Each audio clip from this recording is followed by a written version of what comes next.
Hi, I'm Tony Joe, real estate expert here in Victoria, British Columbia. This educational segment is called A Tale of Two Twenties. So before I begin, I just want to tell you there's a really important explanation and story that ends here in this video clip. So please bear with me for the couple of minutes that it takes for me to describe this to you. Anyways, it's a tale of two 20s, so I want to show you the first 20 we have.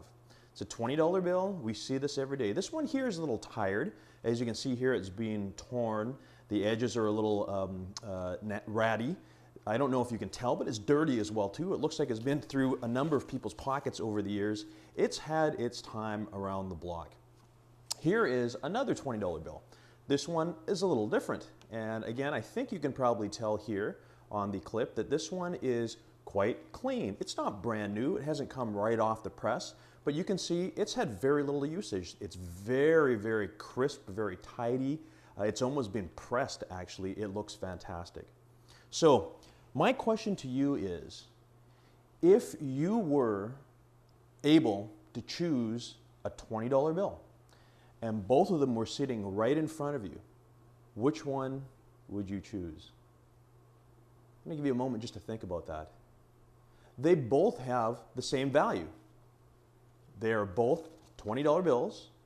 They both equate to $21 coins, 10 toonies, 80 quarters, and 2,000 pennies. They have the same intrinsic value, yet they look quite different. So again, my question to you is, if I said, here's $20, pick between the two, which one would you choose? Then it goes without saying, you'd pick this one. They both have the same value. So again, the question is, why would you pick this one over the one that's tired and has been around for some time? This story is very similar to what happens out there in real estate. So think about the tale of two 20s and think about the tale of two houses.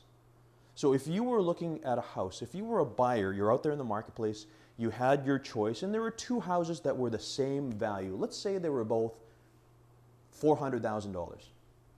They both were a market value of $400,000, except one was a little tired. You know it's worth $400,000, but perhaps the paint was a little tired. Perhaps the carpet was a little tired. Maybe it smelled a little bit.